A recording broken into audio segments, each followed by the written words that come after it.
Well, hello and welcome back from the Memorial Day holiday. I don't know about you, but I was really glad to have an extra day off. And I want to say right now how appreciative I am of those people who gave their lives in defense of our country. I had an uncle, my mother's brother, lost his life in an Army helicopter accident. Of course, my father and a lot of his friends served during World War II.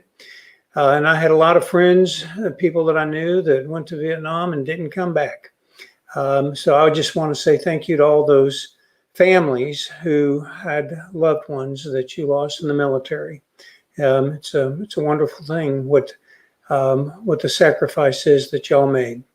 Okay, so you're in live stream, Lee, and it is it's June 1st. Can you believe it? June is already here. We're going to talk about something interesting today, something I spend a lot of time thinking about, and I'm betting you do too. And if by chance you don't, you should be spending a lot of time thinking about it. Today's topic is going to be marketing process design. And we're going to have a particular focus on the digital realm, though we are going to talk about some things outside of the digital realm.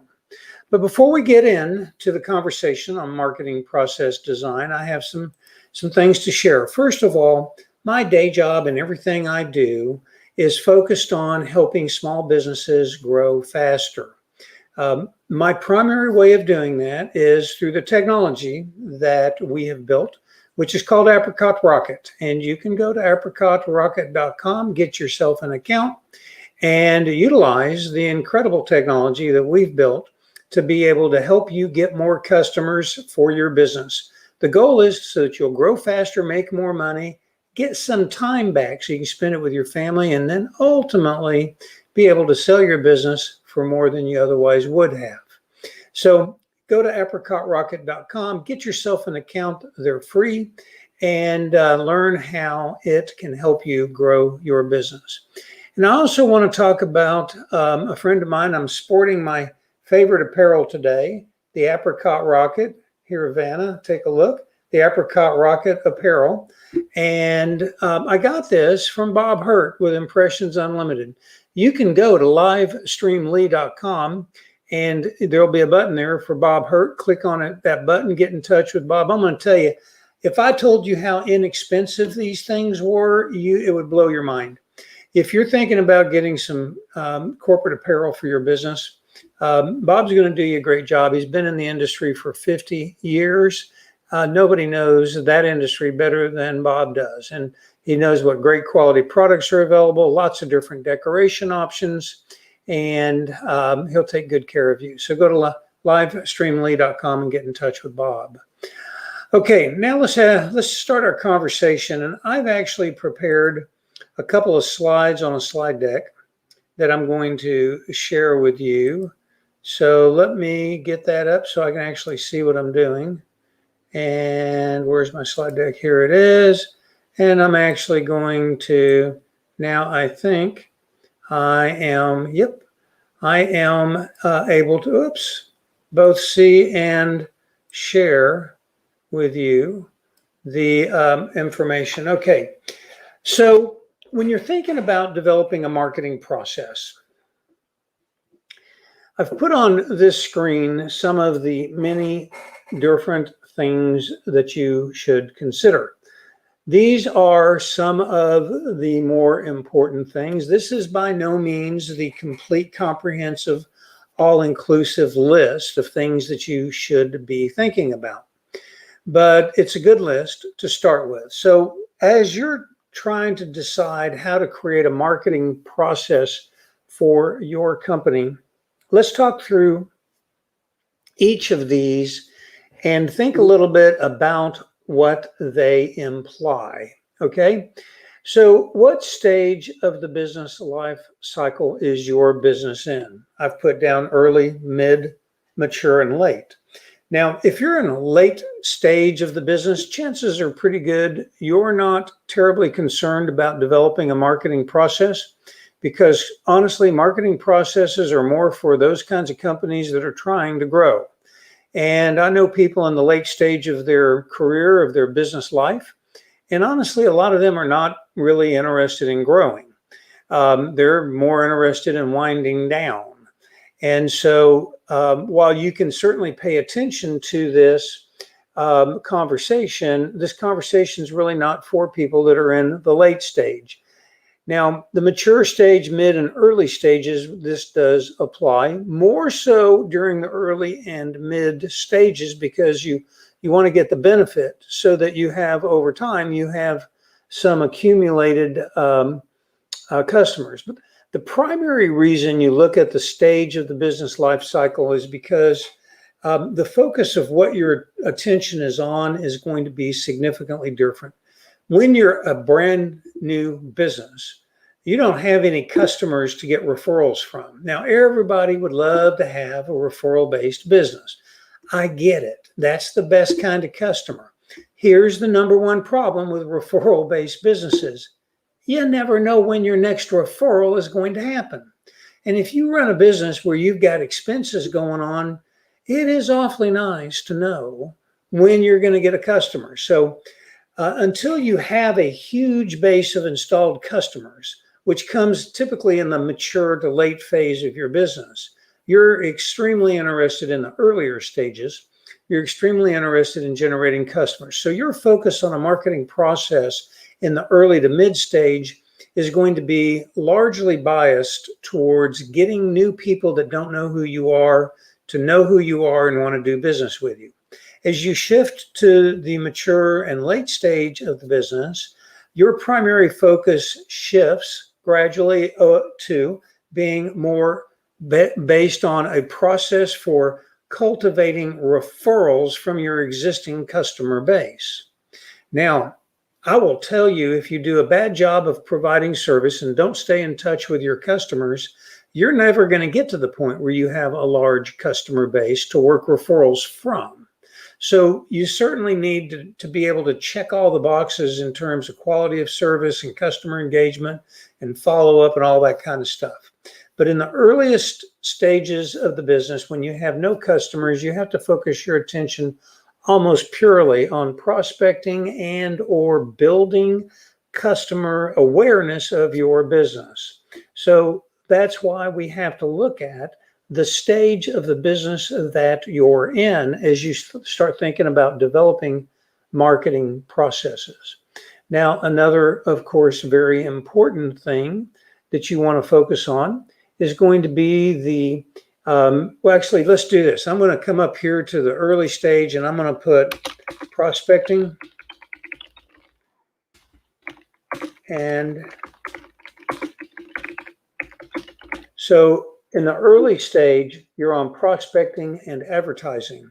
In the mature to late stage, you're on referral cultivation, basically building processes related to referral cultivation. Okay, now the next thing that you want to look at is what is the primary type of customer that you have. Are you mostly selling to consumers or are you mostly selling to businesses?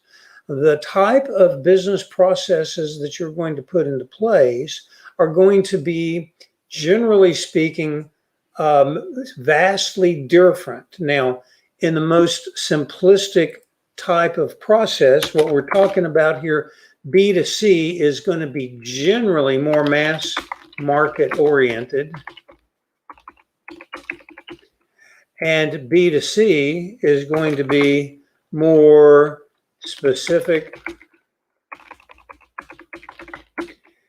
targeted, and personal.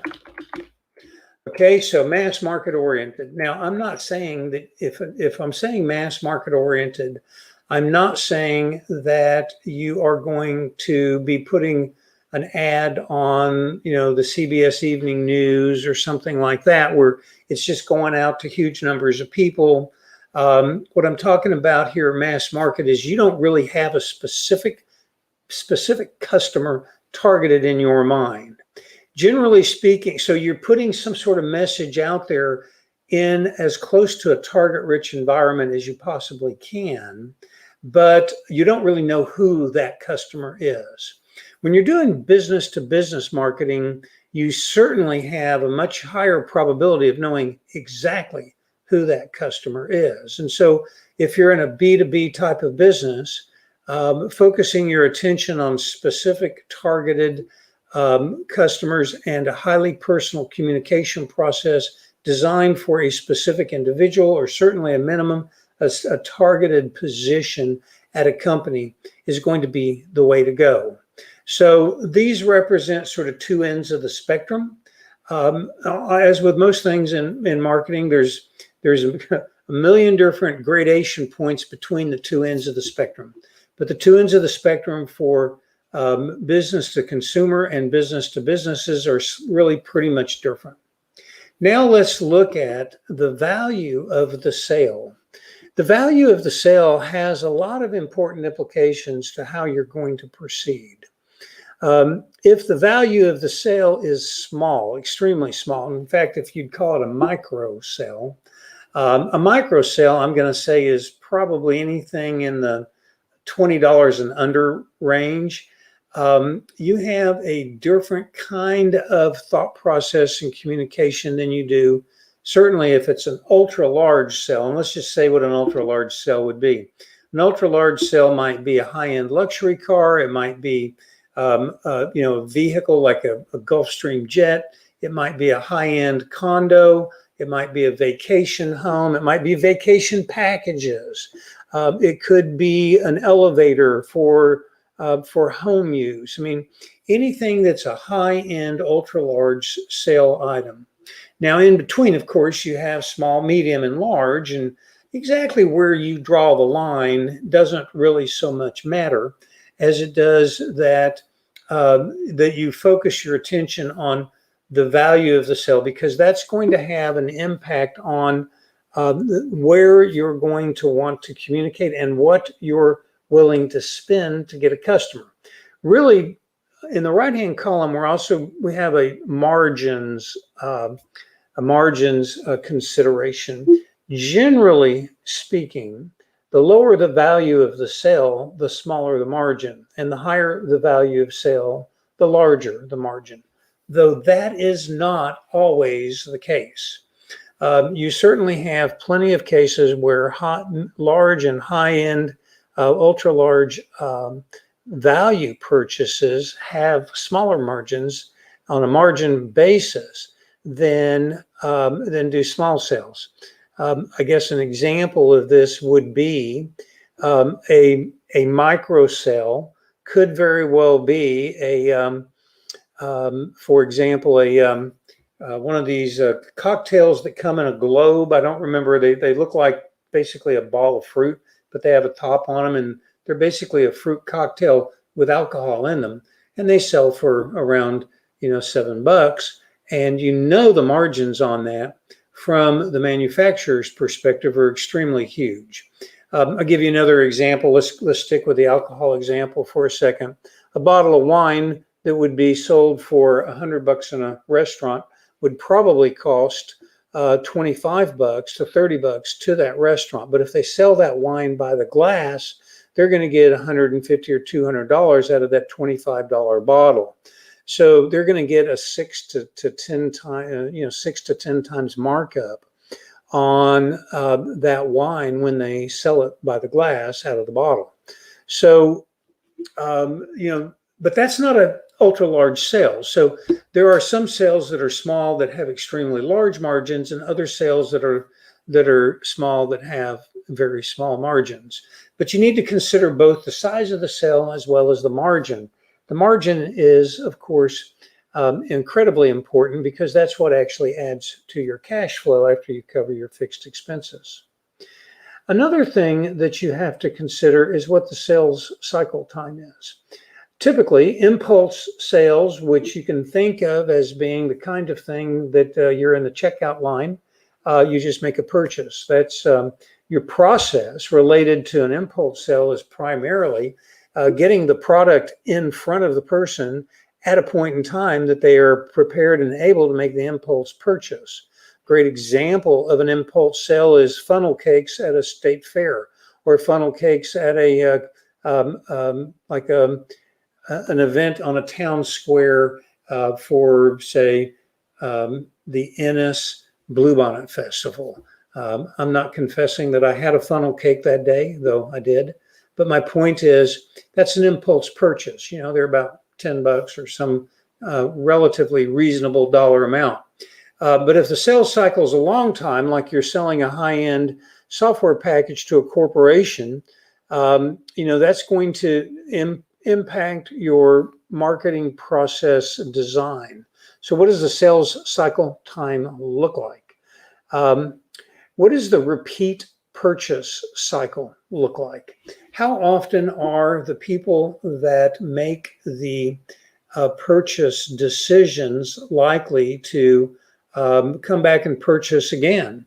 A short cycle time, a great example of a short cycle time is cigarettes. People that smoke cigarettes, they're going to buy a pack of cigarettes every day, or maybe more than one a day, or every couple of days. I'm not a proponent of that. I have to confess I did smoke them at one point in time. Nasty habit, but finally did kick it. But the point is that's a great example of a short cycle time. Another great example of a short cycle time is lunch restaurants. You know, you eat lunch every day. Almost everybody does. And so eating on a daily basis at a particular restaurant, if you can get the customer to come back, that's an example of a short cycle time. A long cycle time is purchasing either a vehicle or a house. I mean, nowadays people stay in the same vehicle about the same length of time they stay in their houses, 5 to 10 years. It's a, you know, if you're in the business of selling cars or the business of selling homes, you're going to be very challenged to rely on a referral cultivation process. Doesn't mean it shouldn't be an important part of your marketing, overall marketing process and marketing strategy, but you're going to need a different process to be able to feed yourself on a regular basis between the time that referrals and repeat purchases come up. So those are some considerations, and I have another screen of additional considerations.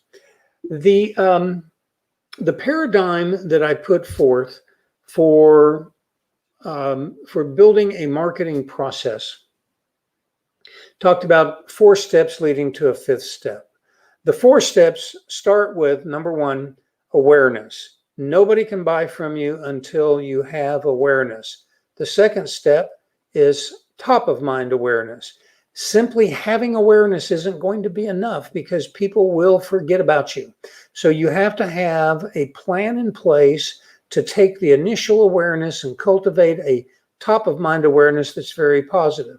Number 3, you have to prove to the audience that you're after that you are in fact an expert, that you're an authority, that you can do a great job of satisfying the want or the need that they have. And then the 4th step leading to the purchase, here's the purchase, wiggly thumb. The 4th step leading to the purchase is confidence and trust. People need to have confidence in not only your ability to deliver, but your probability of delivering. They need to trust that you'll be able to deliver what you say you'll be able to deliver. When you've accomplished those 4 things, then you get the 5th item, which is trust, or excuse me, which is purchase. So before I move on, this screen is really primarily about awareness. And I'm going to come back to this screen and talk about awareness in just a moment.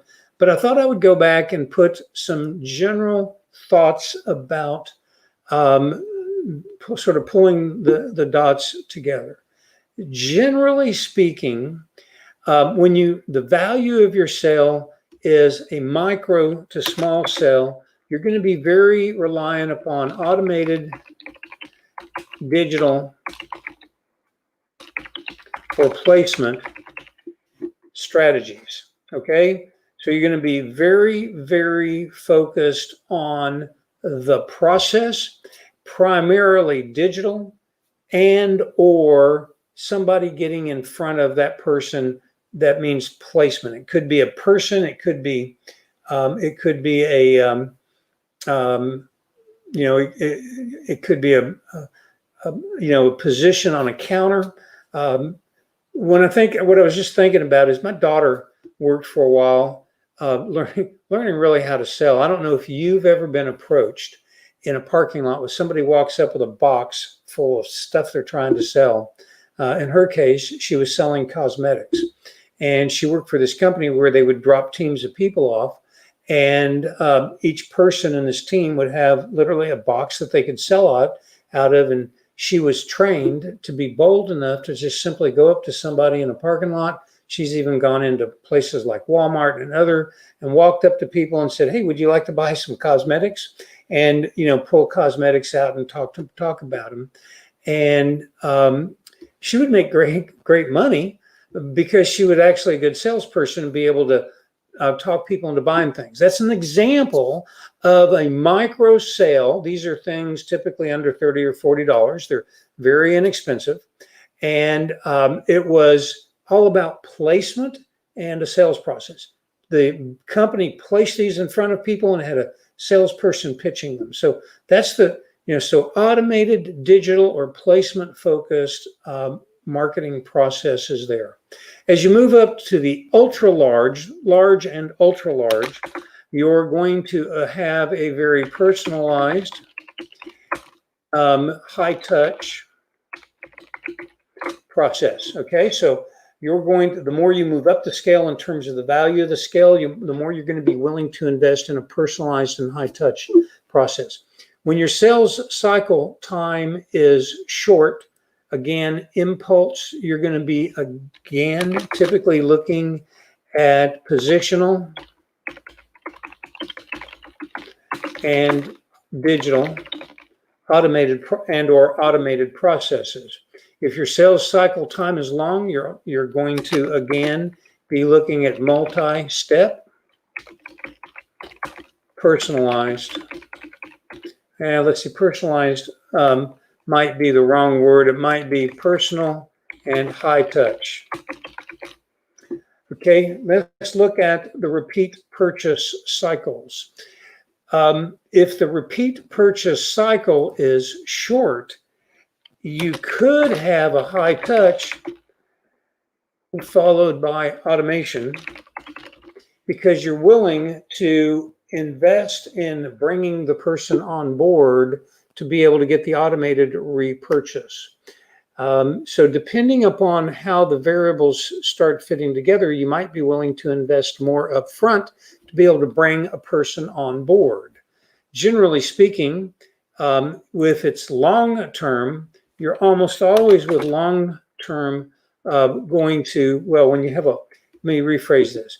You're going to, if there's a long sales cycle, you're going to have typically an automated low touch for the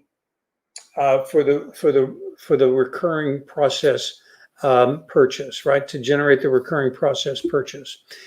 Here we're actually talking about cultivating referrals and cultivating repeat business. So we're talking about if you're a car sales and you're looking to get a person to come back to you in 5 years, you're not going to be able to afford to spend a lot of time on the phone talking to them and dropping things off with them, and physically and personally staying in touch with them. You're going to need an automated process so that you make sure over the long haul that an appropriate amount of engagement occurs. If you have small margins, you're going to tend to focus on digital and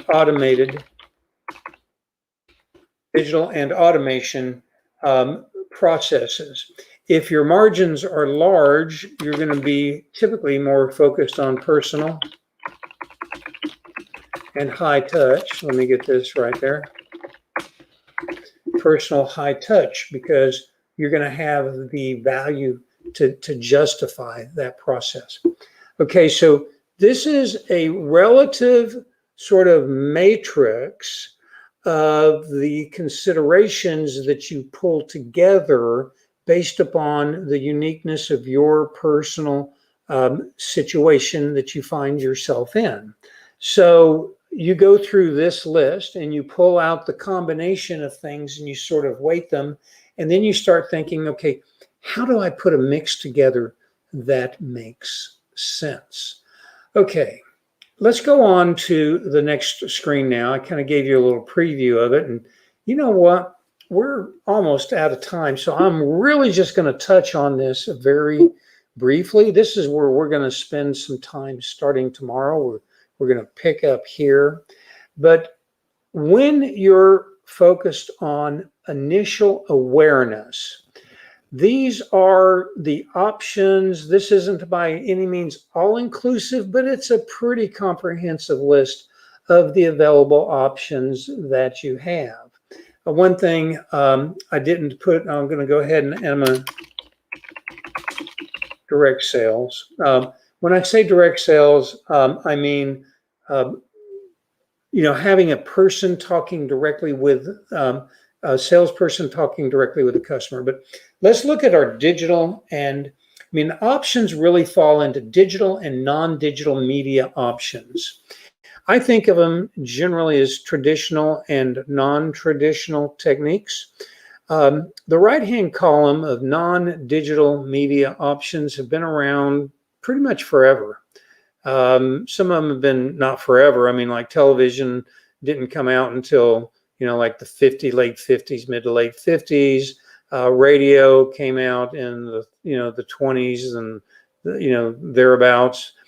So, I mean, but still they're pretty long term. So, print has been around almost forever. Direct mail been around for as long as there's been a post office and so on. So, what are the real differences? Well, digital media tends to be much more interactive, bidirectional, and generally speaking, much more scalable in many respects and cost effective than the traditional or non-digital options. And you can kind of see the list here.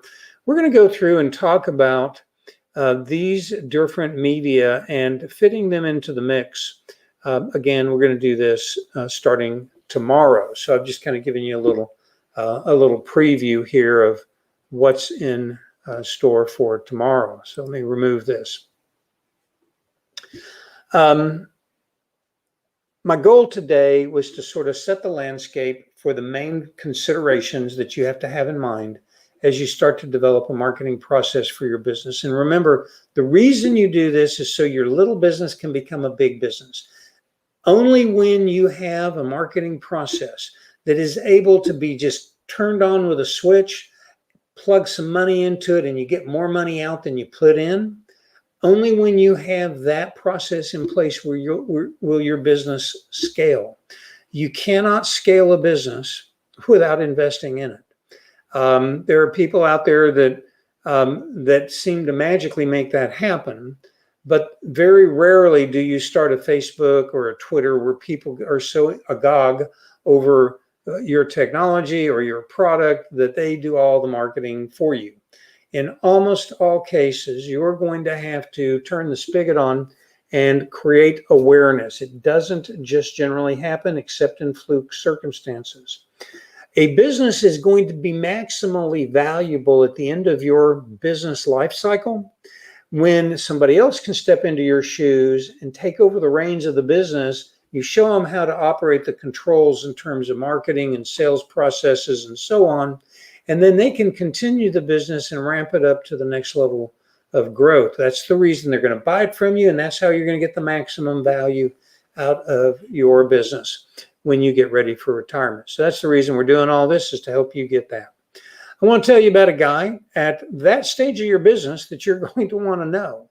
His name is Bob Hampton.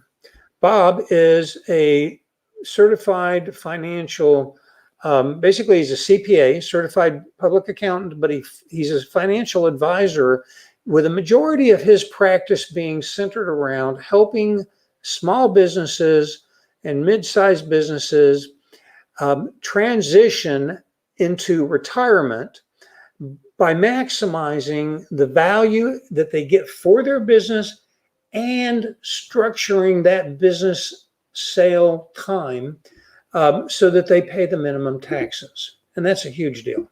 If you don't take care to pay the minimum taxes, then you're going to get less than you otherwise would. Uncle Sam's going to get more. Our government needs us to pay for certain things. Certainly, I have no qualms about that, but there's no reason that you should pay more than you should pay. And that's what Bob's job is to make sure that all the hard work that you've done for all those years to build your business, that you get the maximum value out of it that you can. So go to livestreamly.com, find the link for Bob Hampton, give him a call, or just click on that link and go learn more about him. And then if you want to give him a call, you're going to like talking to the guy. He's a great guy. And he really does know his stuff. I used to be a CPA. I don't do that kind of stuff anymore. He is good at his stuff, and I recognize somebody that is. And so I can give a testimonial to Bob, and I depend on Bob. You can too. All right, that's it. So come back tomorrow at 3 o'clock, and we'll continue talking about marketing processes. I hope you're enjoying this. I know I'm having a lot of fun.